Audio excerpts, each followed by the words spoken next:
Nós tivemos, ou tínhamos, em 93, 80.800 efetivos. Neste momento, temos 23 mil, em 2025. Portanto, eu acho que era importante, depois de termos discutido a evolução do serviço militar,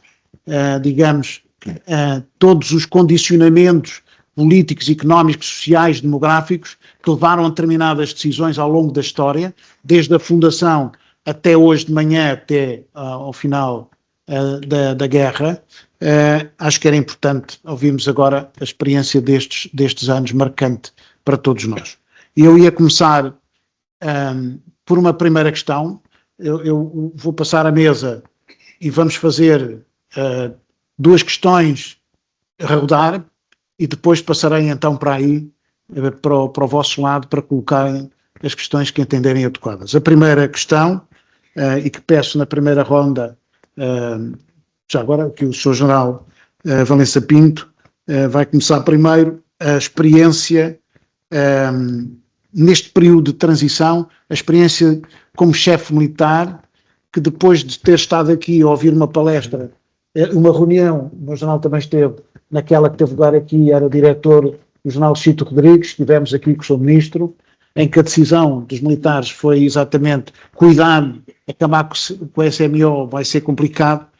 Obviamente a decisão política foi no sentido contrário das conclusões que tínhamos tido aqui no Instituto de Altos Estudos Militares na altura. E portanto a primeira questão que ia colocar aos senhores almirantes e generais era a experiência neste período de transição depois de para um regime de voluntariado e contrato. São experiências diferentes. Eu peço cerca de 15 minutos, até 15 minutos a cada um nesta primeira questão e começava já agora, professor General. Muito obrigado. Bom, quando se fala em serviço militar obrigatório naquela época histórica, 2003, 99, quando o serviço militar foi extinto, as novas gerações não compreendem inteiramente isso, mas gerações um bocadinho mais avançadas, não é preciso ser ainda minha, sabem todos que em Portugal tínhamos muito presente o que tinham sido os anos da guerra, com todas as inerências das guerras e com 4 anos de serviço militar para muita gente, e o que tinha sido depois para as Forças Armadas o absoluto e caríssimo disparate dos 4 meses de serviço militar obrigatório, infelizmente com o apoio de alguns camaradas nossos. Durante anos, as Forças Armadas incorporaram homens para 4 meses de serviço militar obrigatório. Produto operacional disso, zero. Despesas disso, absolutamente extraordinárias. E em agosto quando o serviço militar obrigatório terminou, eu falo pelo Exército, evidentemente, o que é que se passava? O Exército não incorporava contingente feminino, estava fora das hipóteses, e incorporava apenas contingente masculino. E incorporávamos 1/3 do contingente masculino disponível. E esse terço era o terço económico e socialmente mais desfavorecido. Estou a ver, portanto, que nesta situação o serviço militar obrigatório era também um fator negativo em termos de unidade da sociedade portuguesa e compreendido como tal. Para além do tal terço que era económico e socialmente mais desfavorecido e em cima de quem recaía o ónus de serem chamados, também incorporávamos uns arquitetos, uns engenheiros, uns psicólogos, para trabalharem nas suas especialidades. Dávamos uma coisa 5 meses, ou quer, para se era marcar passo e fazer a continência, e depois punhamos a trabalhar como médicos, como advogados, como engenheiros, pagando a robusta quantia de 600 escudos por mês, que era o quanto se pagava a alguém nos tais quadros, o que era exploração de mão de obra barata. Esta é a realidade da situação. Era uma situação muito injusta e completamente inútil do ponto de vista dos tais 4 meses que existiam. E era preciso mudar muita coisa. Eu quero vos dizer que quando eu cheguei ao Exército, isto era uma grande complicação. Mas antes disso ainda faria uma outra referência. E a referência talvez mais importante, e essa é porventura mais permanente e duradoura do que eu posso aqui dizer-vos, é que não se pode discutir o serviço militar em abstrato.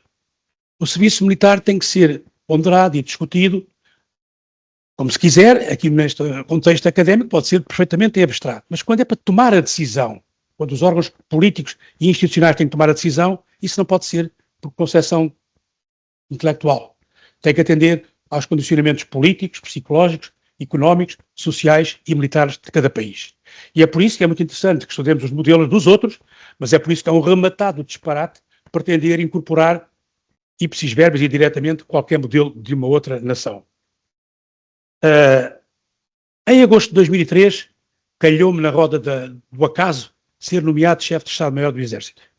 Nessa altura, o Exército tinha 3.300 praças em regime de voluntariado e contrato. A Marinha tinha 100 ou 150, isto é, se porventura houvesse para ali uma desgraça, que a Marinha não merecia, é evidente, mas podia com certeza viver com menos 100 ou 150, e a Força Aérea já estava inteiramente profissionalizada. E havia uma deadline, que era em 20 de novembro de 2004, as Forças Armadas tinham que ser 100% profissionais. Portanto, para o Exército e para o preocupado chefe de Estado-Maior do Exército, tratava-se de, entre agosto de 2003 e novembro de 2004, subir de 3.300 para 12.500, que era o que nós imaginávamos. 9.200. Se eu vos perguntar, acham possível? Dirão todos que não. Mas foi. E o ter sido é que é importante aqui, talvez, comentar. Parecia absolutamente inatingível, mas eu achei que tínhamos que tentar e, independentemente de eu ter achado, o Exército todo, o seu corpo de generais, o seu corpo de responsáveis, acompanhou-me nesse esforço. Tivemos que pensar em muitas coisas. Em primeiro lugar, até aí, esta atividade de chamar gente para as Forças Armadas era feita por uma entidade que havia à época que se chamava os Distritos de Recrutamento e Mobilização. Os Distritos de Recrutamento e Mobilização era uma entidade burocrática, um bocado rançosa, com todo o respeito por toda a gente, provida por oficiais de Serviço-Geral do Exército e sargentos, onde se ia como se vai à reparação de finanças pagar um imposto. Ia-se para cumprir uma obrigação. Tinha que se alterar isto, não podia ser, se o desafio era aquele que eu vos referi, não podíamos ter distritos de recrutamento e mobilização tão inúteis e tão até perniciosos como eram. E passámos a responsabilidade para as unidades responsáveis no terreno. Não se disse, você, se não arranjar homens, a gente fecha-lhe o regimento, mas disse, faça favor, vá para o terreno, em Aveiro, em Chaves, em todos os sítios, em Lisboa, em Beja, por aí fora, e vá procurar atrair jovens. E leve os seus meios militares e operacionais, seduza-os com isso, traga-os para o quartel, ponha-os a praticar, mostre-lhes o que é a realidade. Foi uma mudança completa de paradigma. E passámos também a fazer uma coisa que até hoje parece-vos normal, ainda bem que vos parece normal, mas naquela altura era impensável. Foi realmente sob minha responsabilidade que isso passou a acontecer. Passámos a estar presente em todas as romarias, nas escolas, nos jogos de futebol, em todo o lado. Não havia sítio nenhum onde não estivesse lá uma carrinha do Exército com gente a fazer a publicidade, a promoção do Exército. É preciso também reconhecer que, à época, os incentivos, todos sabem o que é, o conjunto de regimes excepcionais que são concedidos aos militares da RVRC, eram interessantes e eram cumpridos. Duas coisas que é importante observar. Estou a falar da remuneração, estou a falar da formação complementar que lhes era permitido que fizessem, fosse nas Forças Armadas, fosse no exterior, com alguma apoio militar, as transições para a saída, com indemnizações, etc. E também começámos uma coisa obrigatória, que foi renovar as casernas. O Exército, nessa altura, não julguem que é só 2, também já era um peso de marca. E tudo o que nós conseguimos foi recuperar 6 casernas em todo o Exército, para as tornar condizentes com o que era a expectativa de gente que ia estar vários anos, ou alguns anos, no serviço do Exército. Renovámos 6, não conseguimos mais, mas foi um primeiro passo. E esta coisa das infraestruturas tem, desde logo, um impacto muito importante, seja no chamamento das pessoas, seja na sua retenção. E isso funcionou muito bem. Todos os incentivos, à época, eram ajustados e funcionaram.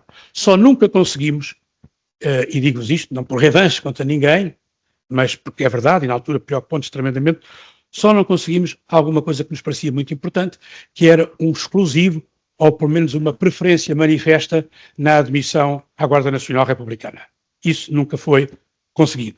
E nunca foi conseguido porque, na altura, a Guarda Republicana era comandada por camaradas nossos, oficiais generais do Exército, e esses camaradas nossos, oficiais generais do Exército, opuseram-se a esta regra. E por isso nós tivemos mais essa dificuldade acrescentada. E também havia que alterar alguns conceitos. Vocês podem pensar, isto é uma picuinhice, mas na minha cabeça não é. Nós tínhamos que mudar a ideia de recrutamento, que era, eu, Zé Manel, fizemos o nome e fazer o comando. Não. O que nós queríamos era fazer obtenção de recursos humanos. Parece apenas uma mudança de etiqueta. Mas para mim e para o Exército, naquela época, significou muito. Significou que o Exército não ia forçar ninguém e mais, significou que o Exército ia competir no mercado de trabalho. Isso é muito importante. E isso tinha que ser bem feito, porque há uma coisa que podem ter como certa. O melhor promotor do regime de contrato nas Forças Armadas é o outro contratado. Não é o chefe de Estado-Maior do Exército, nem o comandante pessoal, nem ninguém. O melhor promotor do regime de contrato das Forças Armadas são os outros contratados. O maior detrator do serviço de contrato das Forças Armadas são os outros contratados. Isso é preciso que nunca se esqueça. E também não há nenhum problema em dizer, vocês conseguiram sucesso porque havia desemprego. Não, se nós estamos a obter recursos humanos, para as pessoas virem ter emprego. Por que não? Qual é o problema? Então é pecado servir no exército e não é pecado trabalhar na mercearia ou no talho ou num sítio qualquer. Qual é o problema? Se houver desemprego. E não temos essa contingência. Até é muito curioso recordar que os sítios onde primeiro atingimos o 100% de profissionalização foram nas zonas militares da Madeira e dos Açores, onde à época havia, peço desculpa de usar um conceito marxista, à época havia pleno emprego. Mas mesmo assim tivemos completo sucesso até antes do que no resto do país. Também tivemos que melhorar a formação, e muito, porque estávamos habituados, era a rotina do exército, era aquela coisa que não era nada, que se fazia aos homens dos tais 4 meses. Essa foi uma revolução tremendamente silenciosa, mas imensamente significante e virtuosa. Muito valorizadora dos homens e das mulheres que a fizeram. Quem tomou as rédeas desse exercício fundamental foi o Tenente-General Nelson Santos. Quem o conhece sabe que ele é um homem muito discreto e o que ele fez, que foi uma transformação profundíssima, tem o seu retrato, absoluta descrição, mas uma eficácia total. Tudo isso funcionou muito bem. E em setembro de 2004, 2 meses, no fim de setembro de 2004, 2 meses antes da tal data aparentemente fatídica de 20 de novembro, nós tínhamos os 12.500 homens. Tínhamos incorporado 9.300 homens. A minha primeira pergunta todos os dias quando chegava ao Estado-Maior do Exército é: quantos estão hoje? Quantos são hoje? Quantos são? O que é que fizeram ontem? O que é que previsto hoje? O que é previsto? Nunca se cessou essa preocupação. E há uma outra coisa que eu vos posso francamente dizer, muito convicto, que não tem nada a ver com a tensão que se viveu nessa época. É que a tarefa de obter recursos humanos para as Forças Armadas é cotidiana. Não tem épocas sazonais. É cotidiana. E mais do que isso, quando chegámos aos 12.500, verificámos que tínhamos homens e mulheres felizes por terem feito a opção pelo serviço militar obrigatório. Aqui colocou-se com um peso que nunca se tinha colocado a questão das mulheres. Em setembro de 2004, nós tínhamos 13% de mulheres no exército português, que é mais ou menos, era na altura mais ou menos a média da NATO, dos países da NATO, e era claramente a mais elevada média dos países do sul da Europa.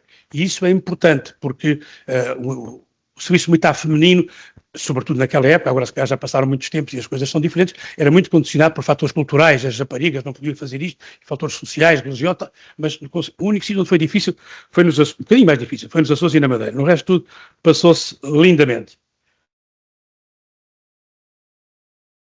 Os responsáveis políticos neste processo estavam absolutamente em pânico.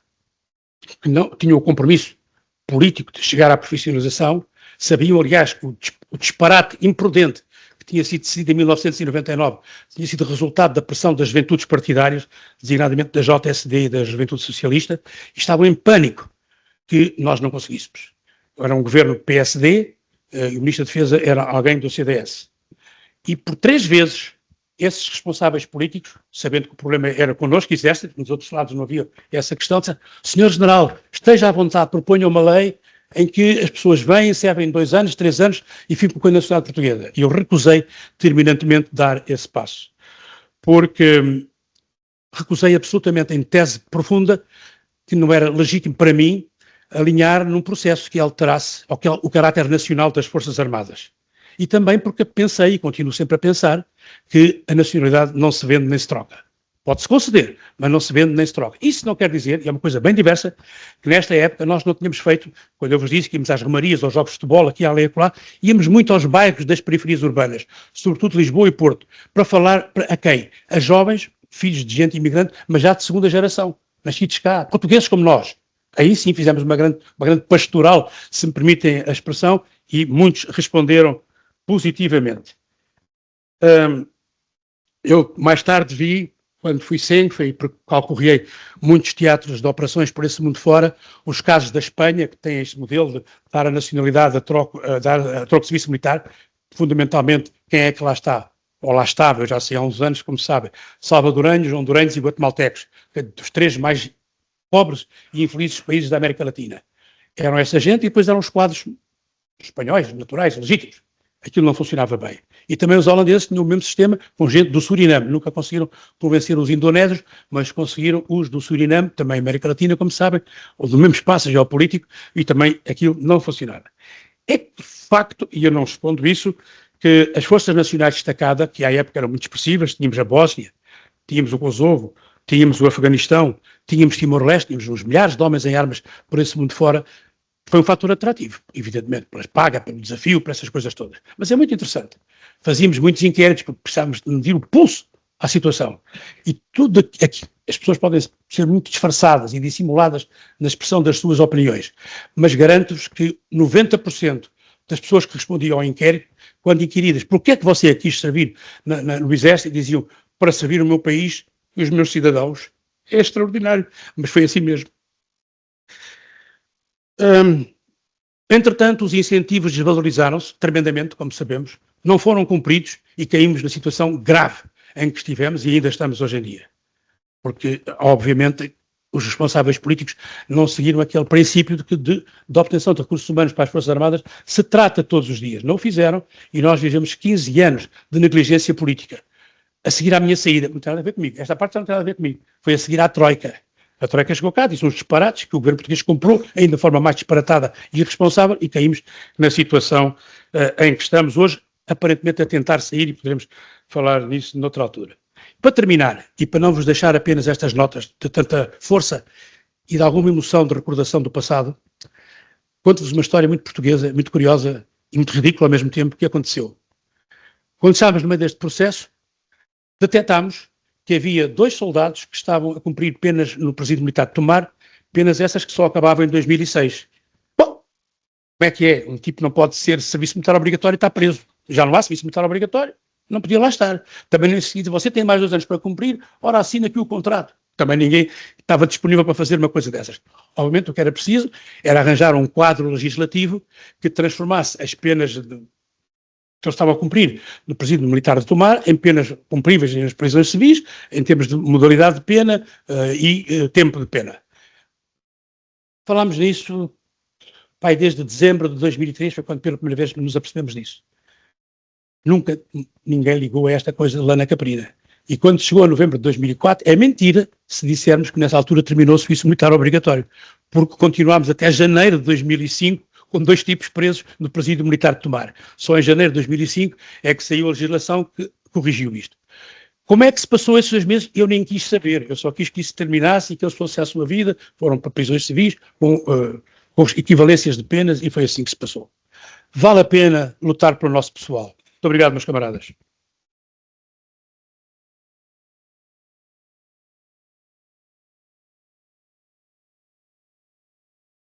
Senhor General, muito obrigado. Não foi só a experiência pessoal, acho que há aqui aspectos que são muito importantes em termos de lições aprendidas, e agradeço imenso. Eu passava agora então, é uma situação diferente, infelizmente aqui o curso está de conjunto. Quantos alunos tem de Marinha? Eu sei que não tenho, para quem está aqui, que não faz parte, dos investigadores perceberem. Era muito importante que tivessem aqui elementos da Marinha e mais elementos da Força Aérea, que eu sei que só há um, não é? Quem é que é o desgraçado? O desgraçado é o feliz. O feliz. Qual é a especialidade? Obrigado. Mas era bom que houvesse mais gente, e nós tudo faremos nesse sentido, já falámos, e o comandante do IUM também, junto dos chefes militares, porque acho que é um curso importantíssimo, sobretudo porque é um período de transição depois para uma série de funções até de cariz internacional, e a experiência que aqui tem, eu fiz o curso e, portanto, sei o que estou a dizer, é muito importante, depois é uma mais-valia. Mas agora mais importante, a experiência na Marinha, por isso é que eu chamei a atenção, é diferente, porque a Marinha já tinha profissionais praças, e o Sr. Almirante vai-nos abordar a sua experiência como chefe de Estado-Maior da Armada neste período complicado que já viram. Muito obrigado, Sr. Almirante, também por nos fazer companhia. Obrigado. Obrigado, Sr. General. Cumprimento todos os presentes. Um cumprimento especial aos seus auditores, que preventivamente se situam sempre nas últimas filas. Sim. Obrigado pela vossa presença. E obrigado ao Sr. General Vieira Borges pelo convite que me fez. O Sr. General, se calhar, teria feito melhor em convidar, temos aqui na primeira fila o diretor de pessoal, que deve saber muito mais disto do que eu, de qualquer modo, eu vou arriscar. O Sr. General, quando me convidou, disse-me que a ideia era convidar para os chefes dos ramos que viveram este período de transição, porque foi um verdadeiro terremoto para as Forças Armadas, como ainda há bocadinho disse, e eu pensei para mim, eu na altura era SEMA e não me lembro de terremoto nenhum, mas o que é que se fará? Bem, tive que estudar o assunto, que já não me lembrava nada. Não foi terremoto porquê? Porque terremoto foi, digamos, uma série de anos antes que isto se passou. E eu vou recuar e tenho aqui um conjunto de datas que eu acho que são importantes para enquadrar todo este problema. Em 68, o Estado Novo, portanto estávamos em 68, em plena guerra do ultramar, estipulou que o serviço militar, portanto, teria uma duração máxima de 28 meses. Vão fixando estes valores, em 68. Em 70, houve um decreto-lei que estipulou que as comissões no ultramar seriam de 2 anos para aqueles que fossem nomeados, ou por escolha ou por imposição, e que podiam ser até 4 anos se oferecessem voluntariamente.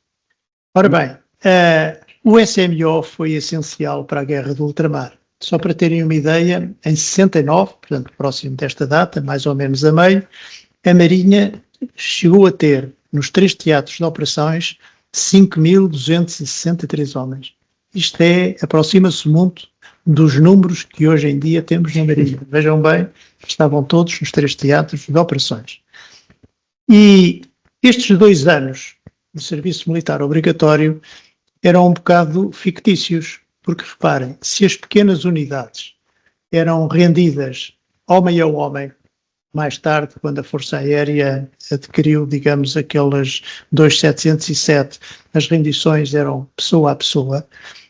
Nos destacamentos de fuzileiros, nas companhias de fuzileiros, nas fragatas, por exemplo, que estavam no ultramar, as rendições não eram homem a homem. Portanto, era a unidade que era toda rendida. E o que sucede é que, por questões de transporte ou por dificuldade em os navios estarem prontos, as comissões de ultramar às vezes arrastavam-se, quer dizer, não por 2 anos, mas 2 anos e 2 meses, 2 anos e 3 meses, 2 anos e 4 meses. Portanto, estes 2 anos eram teóricos. Mas pronto, era assim que isto funcionava.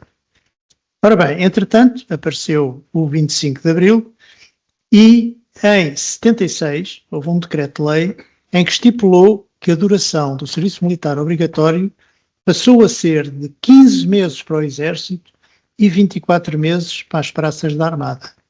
E este número dos 24 meses é extremamente importante, porque ele vai perdurar alguns anos no tempo e é fundamental. Imaginem, por exemplo, digamos, um navio. Fazem a sua preparação básica, depois fazem, digamos, a da especialidade. Tudo isto demora mais ou menos 6 meses, cerca de 1 ano e meio para a instrução básica e depois 4 meses e meio para a especialidade, depende de especialidade para especialidade, e depois a partir daí é que entram no período operacional. Mas entram as praças no período operacional, mas quando eles vão para uma unidade, a unidade tem que se preparar para combate, senão não está preparada.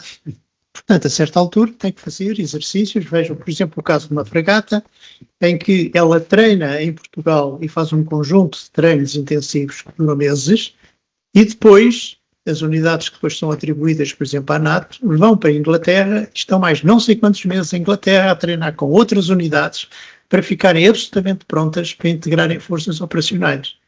Portanto, depois disto tudo, quanto tempo de rendimento é que se pode tirar de uma pessoa? Se o período, digamos, em que ele esteja dado ao ramo seja inferior a 24 meses. Já pensaram nisto?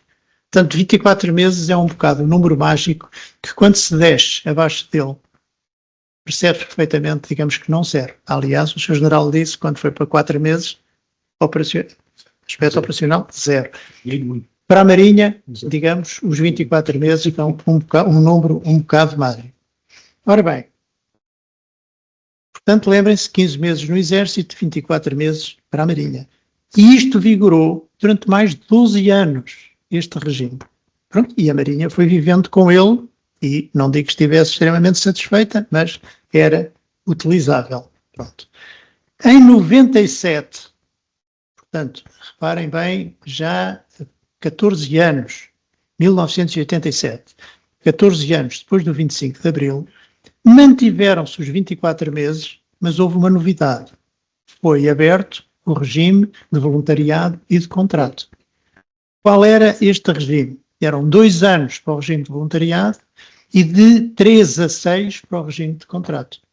Bem, tudo bem. Portanto, a Marinha viveu em paralelo com o SMO, 24 meses que podiam ser, e ainda tinha o regime de voluntariado e o regime de contrato. Portanto, havia, digamos, como que 3 opções.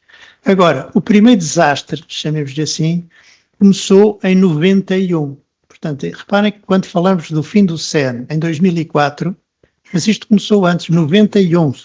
Em 91, a Lei 22 de 91, que deixou de chamar SMO, passou a chamar Serviço Efetivo Normal, era o CEN, determinou que o CEN para o Exército era de 4 meses, começou em 91, bem, e para a Marinha e Força Aérea passou a ser de 12 meses. Portanto, a partir daqui, já perceberam por aquilo que eu disse antes, quer dizer, 12 meses não servia para nada. A Marinha, durante muito pouco tempo, tentou ainda utilizar isto, mesmo reduzindo o tempo de formação, mas a certa altura desistiu rapidamente. Portanto, isto foram meses ou um ano que a Marinha utilizou. Mas podia utilizar o RV, o regime de voluntariado dos 2 anos, que servia, e o regime de contrato. A segunda grande machadada foi em 99. A Lei 174 de 99, foi a nova Lei de Serviço Militar, passou o RV para 1 ano. Ora bem, a partir de agora, quando o RV passou a ser 1 ano, forget it. Portanto, a Marinha deixou de utilizar. E, portanto, já não utilizava, digamos, o CEN, portanto, a única solução para a Marinha passou a ser o regime de contrato. Portanto, o regime de voluntariado passou a ser apenas 1 ano e o regime de contrato, que era de 3 a 6, passou a ser de 2 a 6. Portanto, o regime de contrato servia. O regime de voluntariado, nem pensar. Pronto, e entretanto chegamos ao ano de 2004, em que definitivamente, digamos, acabou o CEN e foi criado o Dia da Defesa Nacional. Depois, se quiserem, mais tarde, podemos falar sobre isto. Os mais velhos, não há aqui muitos na sala, mas têm a experiência dos seus netos mais velhos que já foram ao Dia de Defesa Nacional e poderemos analisar, portanto, se de facto isto tem alguns resultados positivos ou não tem, se serve para alguma coisa ou não, podemos deixar para o futuro. Relativamente à parte inicial, eu esgotei o meu tempo, lamento, mas não sei dizer mais. Obrigado, pessoalmente. Foi importantíssimo percebermos a diferença e a especificidade, sobretudo da Marinha. E peço desculpa, sou diretor de Serviço Pessoal da Marinha aqui presente, aquela mensagem de há pouco, assim até ficou mais... a pressão ainda foi maior. Eu peço desculpa, mas é a verdade. Todos nós comungamos isso e certamente a Marinha também comunga isso e serão problemas de outro foro. Mas mais importante que os oficiais num exército são sempre as praças. E é disso que essencialmente estamos a falar. E passava agora a palavra para outra especificidade, que é o caso da Força Aérea.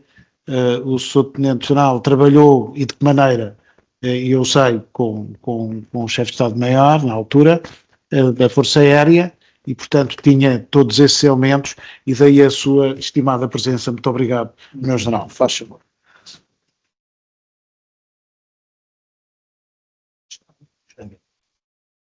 Sim, senhor. Mas, General, muito obrigado pelo convite e muito obrigado, portanto, a oportunidade que me dá em representar aqui aquilo que se passou na Força Aérea nesta fase crítica para as Forças Armadas. Sr. General Valêncio Pinto, Sr. Almirante, muito obrigado e cumprimento Vossas Excelências. Cumprimento também a Sra. Vice-Diretora do IUM, os seus investigadores, os oficiais generais, os oficiais e ilustres auditores. Ora bem, a Força Aérea é um ramo das Forças Armadas que tem a especificidade de lidar muito perto com a última palavra em tecnologia. De maneira que o serviço militar obrigatório nunca constituiu o tronco central da estrutura funcional deste ramo. na medida em que é incompatível e economicamente inviável utilizar o serviço militar obrigatório para formar um técnico, por exemplo, de F-16, né? Na medida em que, passados uns meses, seria necessário fazer um novo curso, nova formação, que é sempre dispendiosa. E, portanto, digamos que nessa área, nessa vertente da Força Aérea, mais ligada ao tronco operacional, o serviço militar obrigatório nunca existiu. A Força Aérea tornou-se realmente independente no dia 1 de julho de 1952, vindo praticamente do Exército e da Marinha, pessoal, que integrou, e aí, nessas fases iniciais, utilizou-se o serviço militar obrigatório para o serviço de vigilância, ainda baseado na guarita, na velha guarita, com o soldado lá dentro, para a vigilância da unidade. Isso durou praticamente, obviamente, além desses serviços, fazia-se o serviço à messe, fazia-se o serviço na jardinagem, fazia-se o serviço nas padarias, e particularmente quando houve a campanha ou a política de se utilizarem ou de se fazerem as agropecuárias, aproveitando os vastos terrenos onde normalmente as bases aéreas são implantadas, para fazer agricultura e pecuária, portanto, aproveitava-se ainda esse pessoal. Ora, com a Guerra do Ultramar, chegou-se à conclusão que esse pessoal não assegurava a defesa próxima da unidade. E, portanto, criou-se o Corpo da Polícia Aérea. E digamos que o grande tronco que havia ali ligado com alguma importância ainda do serviço militar obrigatório, que era a tal vigilância da unidade, esborrou-se e, portanto, deixou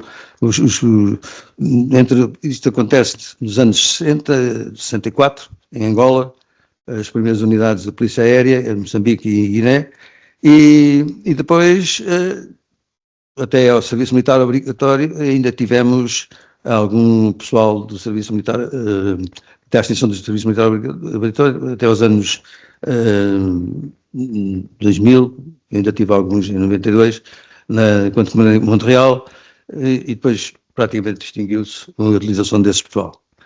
A Força Aérea, portanto, preparou-se, quando começaram os rumores políticos de que ia haver esta alteração bastante importante e significativa e com grande impacto nas Forças Armadas, a Força Aérea começou-se a preparar para substituir ou eliminar determinadas funções que ainda eram utilizadas pelo serviço militar obrigatório. Por exemplo, um caso simples, eu em Montreal, até era muito famoso o bife em Montreal à quinta-feira, porque era um bife que se cortava com a colher da sopa. Isto porquê? Porque na pecuária, a maior parte dos vitelos eram alimentados ao próprio leite. De maneira que a carne, de facto, era muito famosa, porque toda a gente ia lá comer o bife à quinta-feira, porque o bife se cortava com a colher da sopa. Ora, eu tive que eu apanhei essa fase e extingui a pecuária, porque iam-se embora os soldados, e, portanto, alguns deles ou já estavam familiarizados com estas técnicas que vinham da vida civil, eram pastores, ou eram tratadores, e, portanto, isso permitia, de facto, ter essa estrutura. Quando fui fazer contas, ora bem, se a gente se vai embora, quanto é que me custa um funcionário civil? E aí era economicamente inviável, e foi a extinção. Portanto, a Força Aérea sente-se mais penalizada por não haver uma política de retenção de pessoal. E ainda que concordo com o serviço militar obrigatório, porque consideramos que ele tem aspectos muito benéficos e muito importantes para a estabilidade da segurança e defesa para o nosso país. E é o que se me oferece dizer. Muito obrigado. Dá mesmo para ver a especificidade. Agradeço imenso.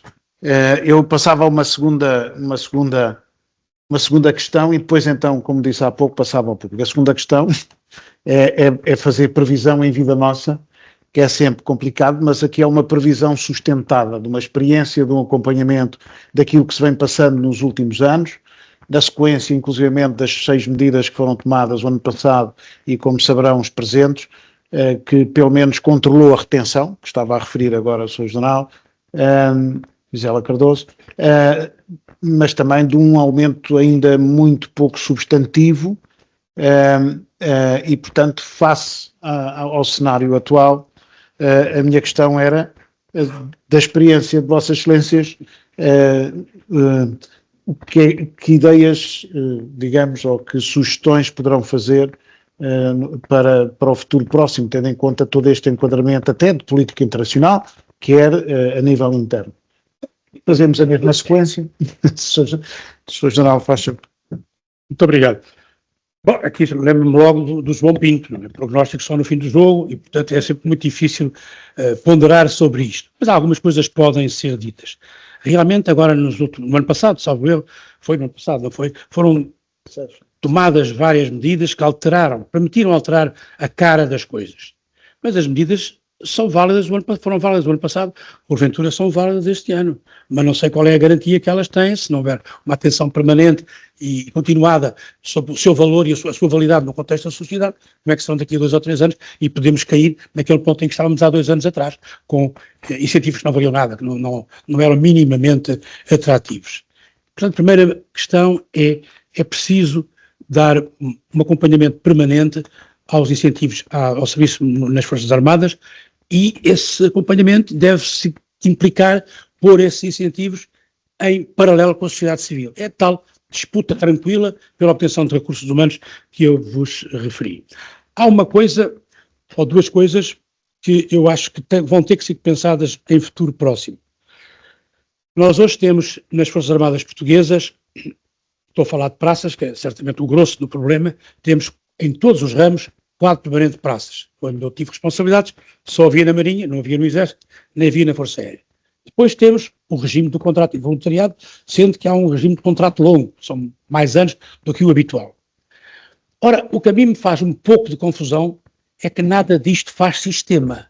Estas 3 peças não estão integradas. Não se diz que isto serve para aquilo e aquilo para o outro e o outro. São todos expedientes. E com expedientes dificilmente se constrói o futuro. Era muito importante que houvesse um racional sobre estas 3 coisas. Há muitas limitações, sobretudo no Exército, eu diria, quanto ao quadro permanente de praças do Exército, mas está bem, agora teve que ser, eu não contesto essa necessidade. Mas ao menos que se perceba que serve para isto e depois o contrato de longa duração serve para aquilo outro e o contrato normal serve para uma terceira coisa. Isso não está estruturado, como, em minha opinião, devia estar e é pena. E há também fatores novos que é importante terem atenção. Por exemplo, hoje não há desnível, não há significativo desnível tecnológico entre nenhum ramo das Forças Armadas. E, portanto, isso é um dado novo. Hoje não há ninguém que vá fazer agropecuária. Acabou. Isso são tempos que acabaram. E, finalmente, para não exorbitar aqui daquilo que me pedem, deixar-vos aí uma última noção. É que não pode haver Forças Armadas sem pessoal. E, portanto, sem praças. Porquê é que a gente chama praças às praças? Já pensaram nisso? É porque as praças são o nosso bastião. Vamos buscar o nome às praças defensivas que temos em Almeida, em Valença, em Elvas e por aí fora. São o nosso bastião. São o nosso suporte. E sem eles não há, com certeza, Forças Armadas, e sem Forças Armadas não há defesa nacional, e sem defesa nacional não há soberania. E esta é uma exigência, não nossa, não minha, muito menos, é uma exigência do país. E quem tem as responsabilidades políticas tem que compreender. E nós todos temos que observar, se são políticos e sabem o que é o Estado e quais são as suas obrigações, 2, se são responsáveis. Estaremos a ver. Muito obrigado. Muito obrigado. Sr. General, é evidente que isto lança também uma questão, que o Sr. General não especificou, mas tem a ver com a opção ou não sempre pelo serviço militar obrigatório, as grandes discussões. Vou deixar essa agora para o Sr. Almirante, mais difícil. O caminho para um serviço militar obrigatório, que se vem discutindo até na própria sociedade civil, mas que no ambiente político, sobretudo dos partidos do poder, e já nem falo das juventudes partidárias, porque elas agora já estão no poder, Obviamente que há, digamos, constrangimentos, ou eles colocam algum tabu nestas questões, a começar até pelo condicionamento no próprio Ministério da Defesa para se discutir estes assuntos. Eu assumi que era importante discuti-lo aqui, e, portanto, já foram discutidas algumas lições, mas em termos de perspectiva, na sua visão, se isso é concebível, fruto da conjuntura internacional e nacional. Gostava que orientasse também nesse sentido, o nosso jornal tocou em vários, mas gostava mais que... Isso depois eu posso voltar ao tema, gostaria. Gostaria. Não, agora primeiro. Agora, Não, faz favor. É que eu estava à espera de ter mais tempo para me preparar. Ok, então para deixar já muito claro, um assunto a que depois voltarei, eu sou totalmente contra o serviço militar obrigatório no tempo antigo, na modalidade antiga, em tempo de paz. Acho que não faz sentido, não é?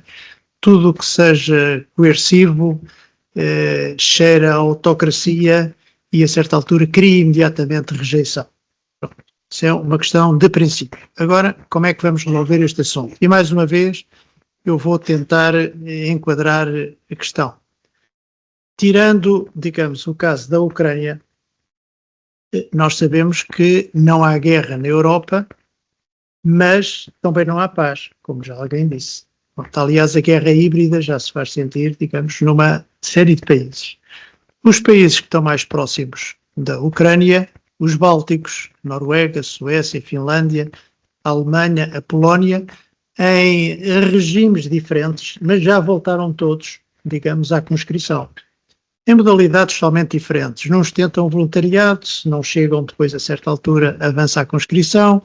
Noutros só, digamos, chamam, digamos, um determinado número de pessoas, não chamam todos, não só chamam rapazes, outros chamam também raparigas, mas isto está a agitar. Ora bem, o que é que se passa? Eles fazem isso porque têm uma percepção de perigo. Estão próximos. Nós sabemos que em Portugal, se perguntar aí na rua a alguém, as pessoas dizem que não há país com mais paz do que a Europa, porque toda a gente, até pela experiência da Ucrânia, não é, associa o perigo a uma invasão terrestre. Mas nós sabemos hoje em dia, e vemos, enfim, a cores na televisão todos os dias, que o perigo também aparece pelo ar. E também aparece pelo mar. Pronto. E nós temos enormes responsabilidades e temos, digamos, interesses, não é só responsabilidades, interesses no Atlântico Norte, e a percepção daqueles que estudam estes assuntos e estão mais preocupados sentem que isto não tem sido acautelado de forma nenhuma. Portugal continua, digamos, a pertencer à NATO, todos sabem, não vou dizer nada de novo, que é uma organização defensiva, mas isto cria-nos obrigações. E Portugal tem cumprido estas obrigações. Enfim, aqueles que estão mais dentro do assunto sabem que o país, ao nível da Força Aérea, do Exército, da Marinha, responde perante a NATO, tendo forças com determinada prontidão. Ora bem, praticamente a parte funcional, conceptual e funcional foi dita com alguma exaustão pelo professor Almirante e pelo professor General. Eu apenas vou referir alguns pequenos pormenores que acho que também são importantes meter nesta função, ou nesta equação. Obviamente que os países da Europa, com a guerra da Ucrânia, viram as consequências de não haver um serviço militar obrigatório, que foi constatarem que estavam desarmados. Desarmados, sem indústria de defesa, e pior ainda, com a própria população, com uma mentalidade pacifista, extremamente perigosa para a sua própria sobrevivência e sobrevivência do Estado. Dizia-me um ilustre general da Força Aérea, foi meu comandante de esquadra e meu chefe quando foi vice-chefe da Força Aérea, que sem disciplina não há liberdade. Eu penso que uma das principais consequências da extinção do serviço militar obrigatório está na ameaça à continuidade até do regime democrático, na medida em que muitos jovens das novas gerações que frequentaram um sistema de ensino que não ensina, nem sequer verifica o nível de aprendizagem das três vertentes que devem constituir o ensino para se formar gente que integre uma sociedade justa e próspera, que são ciência, cultura e valores. Portanto, esta gente hoje não vai para... tinha já alguma resistência para cumprir o serviço militar obrigatório, mas a gente assiste aí a esta juventude hoje a organizarem-se em gangues e andam aí aos tiros e às facadas uns aos outros. Portanto, acho que é um ponto que há que meter nesta equação para ver a validade deste conceito de serviço militar obrigatório. Para além deste aspecto, que deveria permitir o enquadramento militar e cívico destas novas gerações, há até um aspecto muito simples da preparação física que eles não tiveram nem no primário nem no secundário. Portanto, eu julgo que o serviço militar obrigatório, tal como acontece, por exemplo, na Suíça, as pessoas têm arma em casa, portanto, permite assegurar, no meu objetivo, uma certa reserva operacional. Cidadãos com, pelo menos estão preparados para usarem uma arma. Qual a sua solução para haver serviço militar obrigatório? Na minha modesta opinião, a solução não é... Portanto, para reativar o serviço militar obrigatório, obviamente tem que haver vontade política. E para isso, e para resolver alguns problemas de incompatibilidade entre conceitos e lei. O que quer dizer com isto? Por exemplo, o serviço militar obrigatório foi abolido em 2004, mas o dever cívico subsiste dos períodos de mobilização previsíveis a ativar em situações de guerra ou de catástrofe. Portanto, como é que isso se resolve? É numa situação de guerra ou de catástrofe que vão se preparar contingentes de pessoal devidamente qualificado para utilizarem armas ou outro sistema qualquer. Portanto, o serviço militar obrigatório, a meu entender, uma valência importante no sistema de defesa e de segurança do país. Mas no caso de ser reativado, terá de ser bem estruturado para assegurar uma boa formação militar e cívica de quem tenha de cumprir. O serviço militar obrigatório, desculpem-me esta expressão mais leviana, jamais poderá voltar a ser uma bandalheira que se observava antes dos políticos o terem extinto e foram dados alguns argumentos básicos para terem tomado esta má decisão. Portanto, isto é para suscitar... Mais perguntas, muito obrigado. Aquilo que está em lei, respondendo ao meu general, que está na atual lei, é que as únicas obrigações é que devem comparecer ao recrutamento, devem comparecer ao Dia da Defesa Nacional, que o nosso general já reforçou aqui, e devem comunicar as alterações de residência, ponto. São as únicas. E, portanto, passo agora a palavra ao público. Nero, já agora, para passar o microfone, já temos duas questões. Faz favor.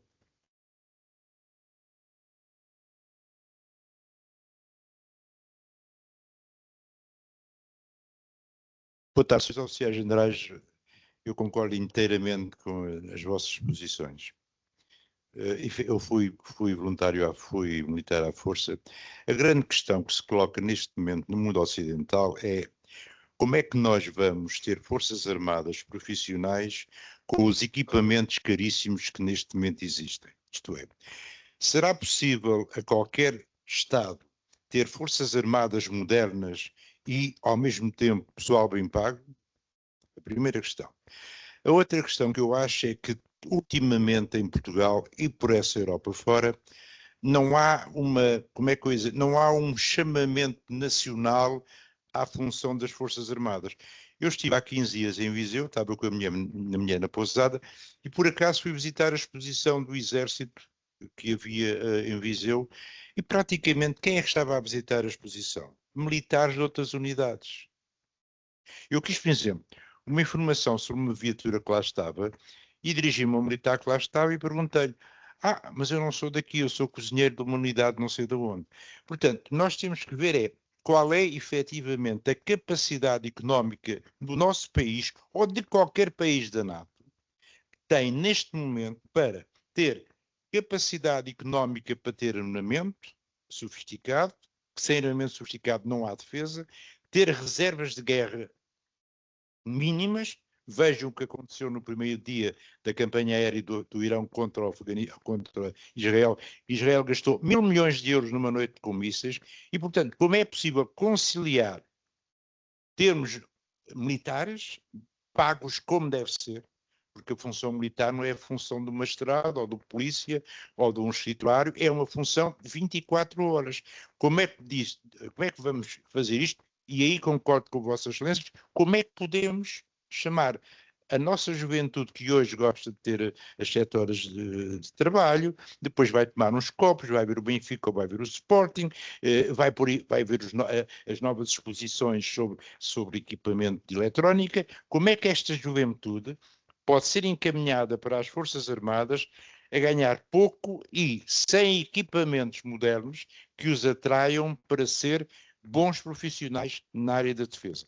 Obrigado pelas vossas excelentes palestras. Muito obrigado. Passamos à segunda pergunta e respondemos às duas. Muito obrigado, Sr. Generais, Sr. Almirante, meu caro amigo. Gostei imenso de vos escutar. Ontem o Sr. Almirante Silva Ribeiro, logo na palestra de abertura, chamou a atenção para duas coisas, mas uma implica com a outra. Que realmente, desde o momento em que terminou o serviço militar obrigatório em 2004, foi quando começou o grande distanciamento dos cidadãos em relação às Forças Armadas. Ele chamou a atenção bem para isso. Foi a partir daí, e até hoje, praticamente, que se criou esse distanciamento, esse divórcio quase de desconhecimento de uns em relação aos outros. Em 70, servi com muita honra como oficial miliciano de artilharia nas Forças Armadas. Foram 16, não foram 15, Francisco, foram 16 meses. E recordo-me perfeitamente do primeiro dia, no dia em que eu recebi o telegrama, na altura recebia-se por telegrama, não é? A ser convocado para a Escola Prática de Artilharia e disse: epá, que chatice, vai-me estragar a vida, tinha já coisas organizadas e isto vai ser uma grande chatice agora. Foi uma das melhores experiências da minha vida, a vários níveis. A nível de aprender a conduzir homens, de disciplina, de camaradagem, mas também de interação com os meus concidadãos, nomeadamente Madeira e Açores. Portanto, foi realmente uma experiência riquíssima. Eu compreendo as objeções e a questão de ser um serviço militar obrigatório, como era em 1978, evidentemente, parece-me não estar em questão. E percebo as objeções, nomeadamente o Sr. General Lourenço Pinto, ninguém vai levar a espingarda para casa, em Portugal, de certeza, como fazem na Suíça. Mas tem que haver alguma coisa, tem que haver algum, digamos assim, algum mecanismo, algum processo, alguma forma. Já vi que a SEDES tem documentos feitos em relação a esse aspecto, que inclusivamente teria vantagem para a questão da integração. Estamos a viver numa época com grandes problemas relacionados com imigração, naturalidade, nacionalidade. Eu acho que um serviço, seja o que for, seria um excelente contributo para ajudar a amenizar ou para limar muitas das arestas que hoje temos na sociedade. Obrigado. Muito obrigado, mas gostava, está aí o curso de Estado-Maior Conjunto, eu conheço, mas qual é a sua, digamos, a sua função atual ou nos últimos anos? Portanto, pensar, é professor, portanto, deixou o serviço militar e dedicou-se à vida académica.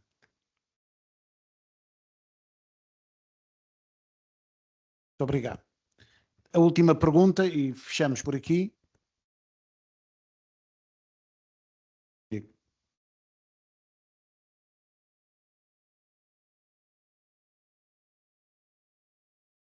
Boa tarde, meus generais e almirados. Muito agradável ter ouvido e revê-los. Há uma questão subjacente a esta questão.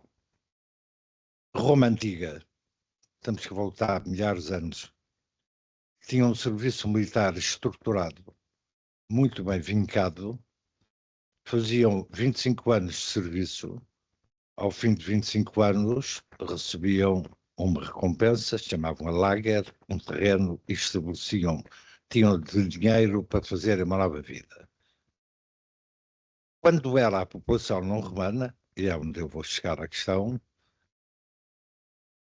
quem incorporava as legiões de Roma era-lhes prometido ao fim da comissão a nacionalidade.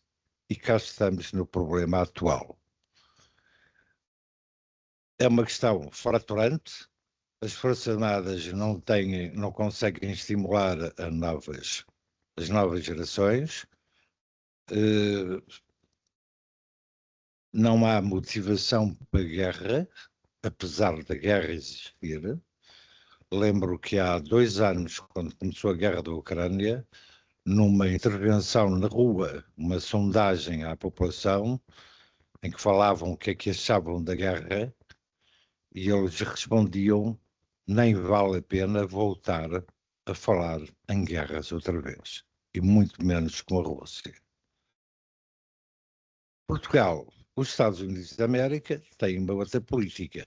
Dão a nacionalidade a quem cumprir os 3 anos de serviço militar. E na NATO há países. Aqui não há. É um problema, não havendo gente, como é que se vai buscar pessoal e levá-los a isso? Enfim, muito obrigado. E passar pela mesma sequência, Sr. General. Equipamento moderno e pessoal bem pago. Quer dizer, todas estas coisas são difíceis de conseguir. O que é importante reter? Em primeiro lugar, que a Europa e também a NATO estão a disponibilizar avultadíssimas verbas para responder a isto. E também, inclusive, cobrindo as questões das remunerações. Serão suficientes, não serão suficientes, é uma questão em aberto. Há só uma coisa que temos que ter absoluta certeza e tranquilidade, ou se quiser, intranquilidade aqui na Europa, é que não haverá soluções europeias magníficas e brilhantemente concebidas hoje que deem frutos, senão daqui a 8, 10 anos. Porque a defesa é muito lenta a construir-se e muito rápida a ser desfeita. Ou seja, durante 8, 10 anos, estimo eu, penso que é uma estimativa que se vê muito generalizada, a Europa continuaria a ter uma dependência objetiva dos Estados Unidos. Não sabemos se os Estados Unidos têm essa disposição, mas isso são outras águas e não propriamente aqui este nosso seminário. Mas há muitos recursos em cima da mesa, designadamente no quadro da União Europeia. Vamos ver como é que se faz. Qual é o conceito fundamental? É duplo. Por um lado é perceber que a defesa é uma política pública, ao lado da educação e da saúde, e da segurança social, e da justiça. E, portanto, o dever de um governante é equilibrar os interesses nos diversos setores da sociedade. Não se pode beneficiar a educação e desprezar a defesa, ou beneficiar a defesa e desprezar a saúde. Isso não pode ser assim. Tem que haver alguma harmonia. Mas por isso é que são responsáveis e têm a obrigatoriedade de governar. Há instrumentos, mesmo magníficos que sejam, e acho que são bastante interessantes e simpáticos, demorarão tempo a dar fruto, isso não podemos ignorar. Distância entre cidadãos e forças armadas. Aí eu devo confessar que divirjo de si, Sr. Professor. Eu sei bem que em Lisboa isso existe, sei bem que de alguma maneira no Porto também existe, e aqui já, mesmo só falando de Lisboa e Porto, temos que fazer alguma distinção entre a opinião pública e a opinião publicada, mas em todo o caso reconheço que há essas distâncias, mas quando se viaja pelas ilhas adjacentes, por Açores, pela Madeira, por Chaves, por Vila Real, por Aveiro, por Tomar, por todos esses sítios, não há esse distanciamento. Ao contrário, há uma cooperação estreita e há um entendimento muito mais claro do que é a responsabilidade de uns e a vivência dos outros. Portanto, eu tenho alguma divergência em relação a isso e acho que não devemos em presumo. E, portanto, Lisboa é uma coisa, o Porto também de alguma maneira, mas, para além disso, as coisas são diferentes. A questão da cidadania. Obviamente, nem eu nem ninguém pode questionar que um serviço nas Forças Armadas pode dar um contributo importante em termos de cidadania. Como referiu e bem, aliás, eu achava que era a melhor coisa do serviço militar obrigatório, quando eu tinha os tais 4 meses, era a única coisa que se aproveitava, é que o transmontano conhecia o alentejano, o algarvio e tal. Isso, também desse modelo execrável dos 4 meses era tudo o que se podia aproveitar. Sim, um serviço nas Forças Armadas, de alguma maneira, pode reforçar a cidadania, mas isso não pode ignorar, fazer esquecer que a cidadania ensina-se na família, ensina-se na escola e outros podem contribuir, designadamente as Forças Armadas. Que as Forças Armadas não têm nenhuma obrigação de fazer cidadania. Tem a obrigação de não contrariar a boa formação cidadã. Mas a cidadania, enquanto processo formativo, cumpre à família e cumpre à escola e não às Forças Armadas ou a qualquer outra dessas organizações que hajam no país. Também não tenho tanta certeza assim que as Forças Armadas não consigam estimular. Meia dúzia de medidas um pouco avulsas deram um impulso muito grande neste último ano. E há tantas coisas que se podem fazer. Tantas coisas que se podem fazer. A senhora professora Helena Carreiras, que nos deu o prazer de entrar na sala há pouco tempo, escreveu em 2019, creio, não é? Um plano para a implementação de medidas relativamente a este tipo de problema, muito extenso. Mais tarde, alguém se lembrou que eu era capaz de coordenar um grupo, e coordenei, para rever o plano da senhora professora Helena Carreiras. E inventámos imensas coisas que se podem fazer no plano político, no plano institucional e no plano geral. Fiz uma asneira brutal, porque, de um ponto de vista psicológico, é bom ter 80 anos e ter alguma dose de ingenuidade, mas, de um ponto de vista prático, é muito mau. Ter 80 anos, não tinha 80, tinha pai 77, ou coisa parecida, e ser ingênuo. E o que é que eu levei o meu grupo a fazer? O grupo que eu coordenava. Resolvemos fazer um semáforo. Pintámos a vermelho tudo aquilo que o governo devia fazer. Pintámos a verde aquilo que era institucional. E pintámos a amarelo aquilo que eram coisas novas. O governo viu um saco de coisas vermelhas. O que é que ele fez ao estudo? Deu na gaveta. Uma fatalidade nossa, mas, portanto, eu não estou tão certo que não haja muitos mecanismos, ao contrário, estou muito convicto que há muitos mecanismos para estimular a atratividade que as Forças Armadas têm relativamente aos jovens. Não pode ser desatendida em nenhum dia, nem em nenhum momento. Muito obrigado.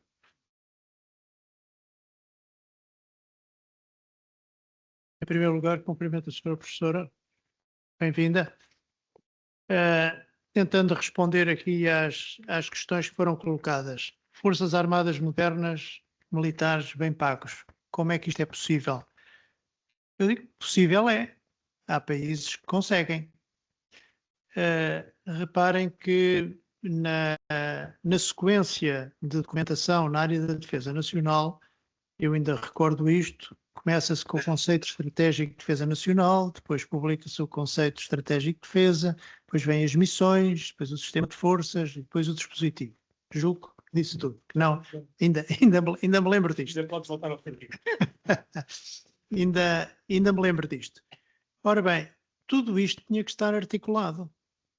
Não faz sentido aprovarmos um sistema de forças que não jogue com as missões e que não jogue com o conceito estratégico de defesa e por aí adiante.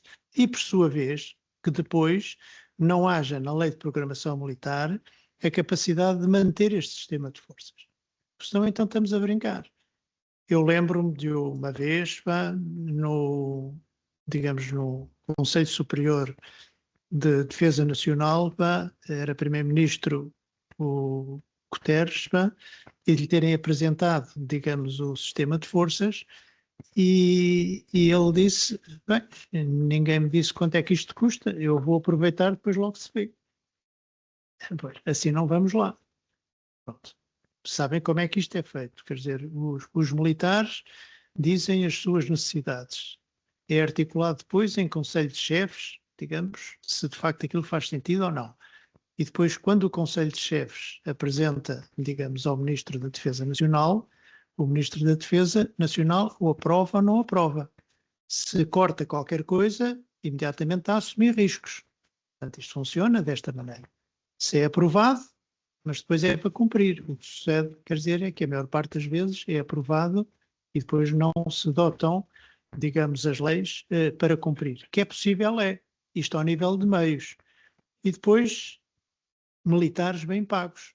Mais uma vez, se os militares não forem bem pagos, ou se entretanto se alterar as situações do país, como há bocado nós vimos, aquilo que faz atrair, digamos, a geração atual, evidentemente depois há lacunas.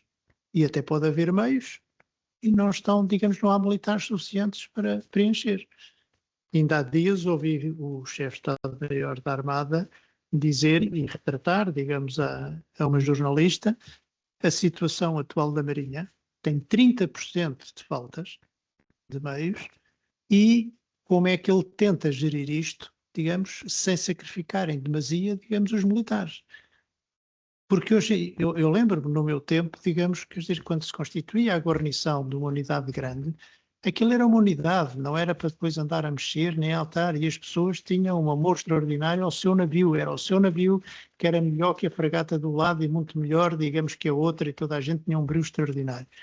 Hoje em dia, digamos, enfim, pesa algum exagero, mas principalmente nos meios pequenos e em alguns dos meios, digamos, mais pesados, está a funcionar tipo aviação comercial.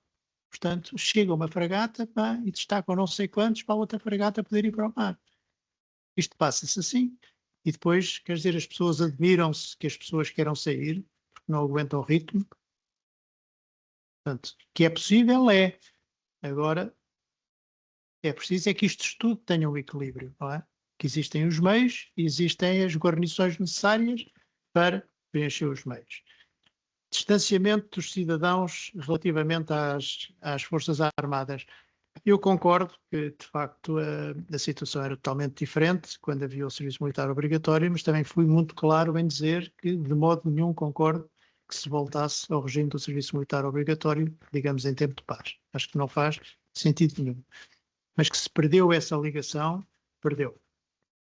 Aqueles mais velhos, e julgo que sucedeu com muitos dos que estão aqui, quer dizer, em que uma pessoa vai a uma loja, vai a um sítio qualquer, quando eles se apercebem, digamos, que o cartão que está lá escrito posto ou com uma coisa qualquer, e aparece um fulano e dizia, ó, Sr. Comandante, ó, Sr. Almirante, tá, tudo o que sei aprendi na Marinha. Tá. Se eu hoje posso ter esta loja de eletrodomésticos, não sei o quê, foi com os cursos que a Marinha me deu, ou isto e aquilo. Tá. Um indivíduo qualquer também constitui uma firma e foi fuzileiro e queixa-se amargamente, percebes? Que não percebe o pessoal de hoje em dia, pá, só quer é folgar e que recusa-se a conduzir porque não é condutor e mais não sei o que mais. Ele diz, já viu isto, pá, no meu tempo, se não sou eu a puxar a carroça, como é que é? Portanto, aquilo deixou marcas. Hoje em dia essas marcas perderam-se. Como é que se podia, digamos, voltar, digamos, a criar essas marcas de ligação? Bem, um dos sistemas seria com aquele, digamos, que eu falei, com o Serviço Nacional de Cidadania, não só às Forças Armadas, mas ao país inteiro. As pessoas sentirem que têm um dever de cidadania com o país, não têm só direitos. Portanto, a ligação com as Forças Armadas é importantíssima, mas a ligação ao país não deixa de ser necessária e ser muito importante. Como se resolve a mobilização? Já falámos, eu julgo, digamos, que é através deste sistema. O problema da cidadania há que ter cuidado. Há que ter cuidado com isto. Uma coisa é dar a cidadania a quem serve durante 1 ano ou 2 anos ou 3, só, digamos, como prémio. É quase, digamos, uma espécie dos vistos gold, vistos de outra maneira. Outra coisa, de facto, é a quem serviu durante X anos, mas tem outras condições ou já nasceu cá. Atenção. Obrigado. Só aqui mais. Bem, vamos chutar a conversa. Isto já foi tudo dito, praticamente, só vou chamar a atenção para ainda dentro do equipamento tecnológico e pessoal e dos custos envolvidos. Eu só quero dizer que, evidentemente, que um sistema de armas tem sempre uma componente, o equipamento e o pessoal. Hoje em dia, qualquer deles custa dinheiro. E, portanto, é uma questão da opção política. Temos países com menores capacidades e menores dimensões que nós, por exemplo, da Bélgica, da Holanda e da Dinamarca, que são também do Alentejo, e por exemplo, já tem F-35, que é a última palavra em termos de aviação de combate. Pronto, muito obrigado. É só isso. Licença que o Sr. General Vieira Borges para acrescentar uma coisa que queria dizer e esqueci. Hoje está muito em cima da mesa um tema fundamental, que eu presumo que seja bem estudado aqui nesta casa, que é o tema da economia e defesa. A minha organização dedica-se em parte e muito profundamente à economia e defesa. Não vou agora desenvolver, mas apenas vos quero dizer que, tal como há pouco disse, que a defesa é uma política pública, ao nível das outras todas, porque tem que ser ponderada no cômputo das possibilidades e das necessidades, também deve ser vista como um investimento. Há muitos estudos feitos a sugerirem que hoje em dia, na Europa e em Portugal também, cada euro que se gasta ou que se investe em armamento e equipamento militar dá, grosso modo, um retorno de 3 a 4 euros à economia nacional. Obrigado, bom General. Sr. Almirante, Sr. General, Sr. Tenente-General Vizela Cardoso, Um grande obrigado por esta partilha connosco da vossa experiência e também sustentada na experiência as vossas opiniões relativamente ao presente e ao futuro. Peço a todos uma salva de palmas e muito obrigado.